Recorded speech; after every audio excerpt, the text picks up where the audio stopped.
Hindi pa man lumilipas ang isang araw mula nang pasukin ng isang Alfamart store sa bayan ng Jaén, Nueva Ecija, agad na nasukol ng mga otoridad ang 7 suspek na responsable sa pagnanakaw ng mahigit 82,000 pesos na cash at iba't ibang paninda. Batay sa imbestigasyon ng Jaén Municipal Police Station, persahang pinasok ng mga suspek ang convenience store matapos sirain ang roll-up door gamit ang isang L300 fan.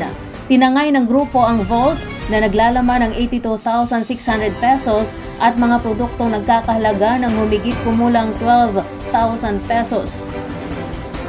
Ayon kay Police Colonel Herel Bruno, Provincial Director ng Nueva Ecija Police Provincial Office o NEPO, naging susi sa agarang pagkakaaresto ang mabilis na pagresponde ng pulisya at ang masusing pagsusuri sa CCTV footage na nagbigay daan upang matunton ang pinagtataguan ng mga suspek sa Greater Lagro, Novaliches, Quezon City. Isinagawa ang operasyon sa pakikipag-ugnayan sa Bulacan Police Provincial Office o BPPO at National Capital Region Police Office o NCRPO na nagresulta sa matagumpay na pagkakadakip sa mga sangkot. Bukod sa mga ninakaw na pera at paninda, nabawi rin mula sa mga suspek ang isang 12-gauge shotgun at isang 9mm na pistola na gagamitin bilang ebidensya sa isinampang kaso. Sa kasalukuyan, nasa kustudiya ng Jaén Municipal Police Station ang 7 suspek at maharap sa mga kasong robbery at paglabag sa Republic Act 10591 o ang Comprehensive Firearms and Ammunition Regulation Act. Pinangunahan ni Police Colonel Herel Daggett L. Bruno, Provincial Director ng Nueva Ecija Police Provincial Office o NEPO, ang isang press conference nitong Martes, Enero 13, taong 2026, ganap na 1:00 ng hapon na isinagawa sa Camp General Mariano N. Llanera, Cabanatuan City, kaugnay ng pagkakaaresto sa 7 suspek sa naganap na insidente ng pagnanakaw sa isang sangay ng Alfamart sa bayan ng Jaén, Nueva Ecija. Dinaluhan ang nasabing press briefing ni Jaén Mayor Attorney Sylvester C. Austria, Police Major Ernesto V. Isguera, hepe ng Jaén Municipal Police Station, gayon din ng mga kinatawan ng media sa lalawigan. Sa kanyang pahayag, muling nagpaalala at nagbabala si Police Colonel Bruno sa mga sangkot sa ganitong uri ng kriminal na gawain. Aniya, mananagot sa batas sa mga lumalabag dito. Ang Nueva Ecija ay hindi umano lugar para sa mga gumagawa ng krimen. Hindi papayag ang kanilang hanay na maghari ang kasamaan sa lalawigan at maharap sa agarang aksyon ng kapulisan. Ang inisyatibong ito ay alinsunod sa 5 focus agenda ng Acting PNP Chief Police Lieutenant General Jose Melencio Sinartates Jr., partikular ang Enhanced Managing Police Operations na nagbibigay diin sa paggamit ng evidence-based strategies, pinalakas na anti-crime campaigns at mas maigting na security management.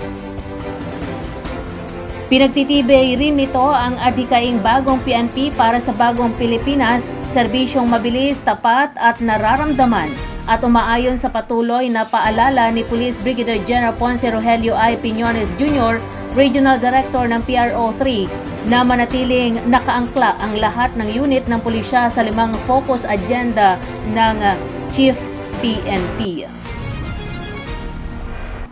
Sa gitna ng mga hamon na dulot ng nagdaang pandemya, patuloy ang pagsisikap ng pamahalaan na suportahan ang mga micro, small and medium enterprises o MSMEs sa lalawigan ng Nueva Ecija. Isa sa mga benepisyaryo ng programang ito ay ang Boleas Food Products, isang lokal na food enterprise na unti-unting nakikilala sa komunidad dahil sa kalidad at kakaibang lasa ng mga produkto nito na matatagpuan sa Cabanatuan City. Sa tulong ng Department of Trade and Industry o DTI at ng Negosyo Center Cabanatuan Local Government Unit, nabigyan ng pagkakataon ang Boleas Food Products na makilahok sa iba't ibang DTI organized trade fairs na ginanap sa mga malls at pamantasan sa lungsod. Ang mga aktibidad na ito ay nagsilbing mahalagang plataporma upang maipakilala ang kanilang mga produkto gaya ng gourmet tuyo, sukasim spice vinegar at chicharon palutik sa mas malawak na merkado. Ayon kay DTI Provincial Director Warren Patrick T. Serrano, layunin ng mga trade fair na tulungan ang mga lokal na negosyante na mapalakas ang kanilang brand awareness, mapalawak ang customer base, at madagdagan ang kita lalo na sa panahong patuloy ang pagbangon ng ekonomiya.